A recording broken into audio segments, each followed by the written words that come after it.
ہوتا ہے, جب ایسے ہوتا ہے تو ایسے ہوتا ہے. آپ بتا رہے ہیں کاز اینڈ افیکٹ بتا رہے ہیں, جب بھی تم ایسا کرو گے تو ایسا ہوگا. اس میں سے کچھ چیزیں آپ کے سامنے رکھو. ایک چیز آپ نے فرمایا, جب بھی تم فحاشی, بدکاری اور یعنی اس قسم کے کام کرو گے, ایسا کبھی نہیں ہوا کہ انسان نے ایسا کیا ہو اور ان کے اوپر ایسی بیماریاں نہ آتی ہوں جو انہوں نے اور ان کے باپ دادا نے کبھی سنی نہیں تھی. یہ اللہ کی سنت ہے, اللہ کا قانون ہے.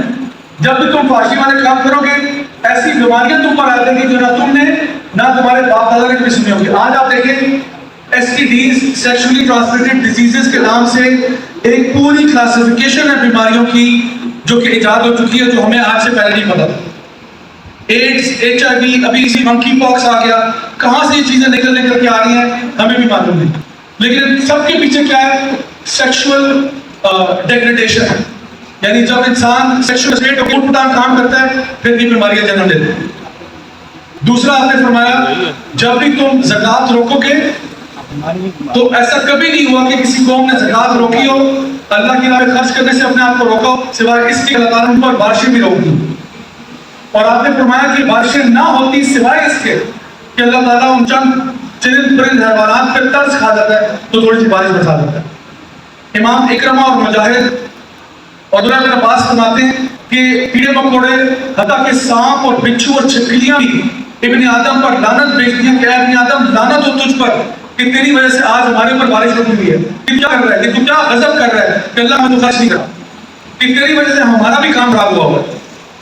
تیسری چیز جو آپ نے فرمائی صلی اللہ علیہ وسلم نے, جو آج کے موضوع سے ریلیٹڈ ہے, آپ نے فرمایا جب بھی تم اللہ اور اس کے رسول نے کیے ہوئے باتوں کو توڑو گے, غور سے سنیے گا بات, جب بھی تم اللہ اور اس کے رسول سے کیے ہوئے باتوں کو توڑو گے, ایسا کبھی نہیں ہوا کہ کسی قوم نے اللہ اور اس وقت کے رسول کی بات ماننے سے انکار کیا ہو, ان کی نافرمانیاں کی ہو, ان سے کیے ہوئے باتوں کو توڑا ہو, سوائے اس کے کہ اللہ نے ان کے دشمن کو طاقتور کر دیا ہو اور اس کے دشمن نے ان پر ظلم کیا ہو اور ان کا سارا معاش آج حسب یعنی جو نہ کھا پی گیا ہو.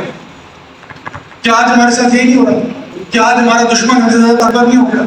حالانکہ آپ کو پتا ہے صحابہ کے لیے نمبرز کبھی بھی کوئی اہمیت نہیں رکھتے تھے, نمبرز کی کبھی بات ہی نہیں.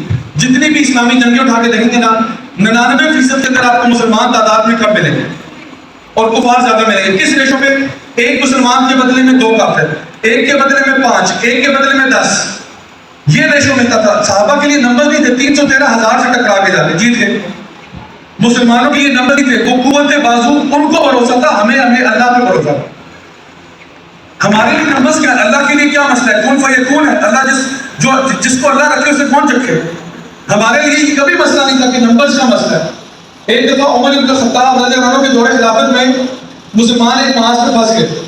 تقریباً 20,000 مسلمان تھے اور جو لشکر دوسری طرف تھا وہ لاکھ کا لشکر تھا, کفار کا.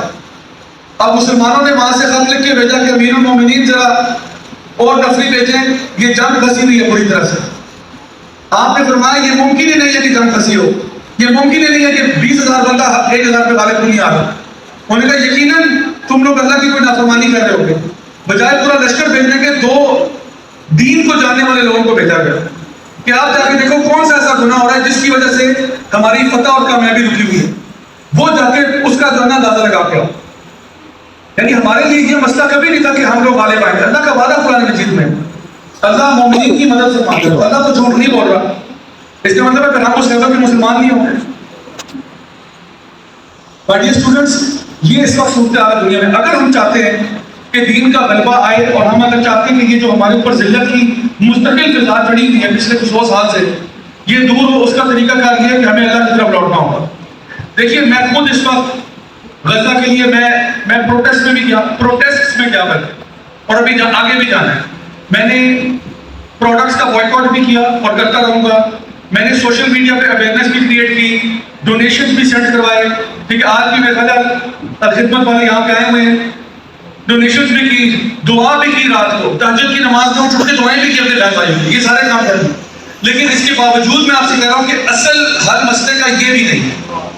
اصل حل یہ ہے کہ یہ کلیکٹیولی پوری امت پر زوال آیا ہے, اور جب تک ہم اللہ کی نافرمانیوں میں لگے رہیں گے اگلے اور 1000 سال تک یہ چینج نہیں آ سکتا. اللہ ہمیں نصرت جب دے گا جب ہم اللہ والے بنیں گے. قرآن مجید میں ایک قوم کی مثال ہے, صرف ایک قوم جس کے اوپر عذاب لانچ ہو گیا انہوں نے توبہ کی، عذاب اللہ نے ڈال دیا. یونس علیہ السلام کی قوم، یونس علیہ السلام کی قوم تھی، انہوں نے اپنے نبی کی بات نہیں مانی، نبی چھوڑ کے چلے گئے، اللہ نے عذاب لانچ کر دیا اس قوم پہ. اب سمجھے کہ میزائل فائر ہو گیا، میزائل آ رہا ہے. اس قوم نے توبہ کر لی میزائل جانے سے پہلے کہ اللہ آپ سے غلطی ہو گئی، ہم سے غلطی ہو، وہ میزائل وہیں سے واپس ہو گئے، جو بھی عذاب آ رہا تھا وہیں سے واپس ہو گئے. تو آج بھی ہمارے اوپر آئی بھی یہ ذلت اتر سکتی ہے اگر ہم انفرادی اور اجتماعی توبہ کریں. ہم اپنے آپ کو پہچان جائیں کہ ہم کون ہیں. ہم اللہ کے بندے ہیں، ہم مسلمان ہیں، ہم لا الہ الا اللہ والے لوگ ہیں.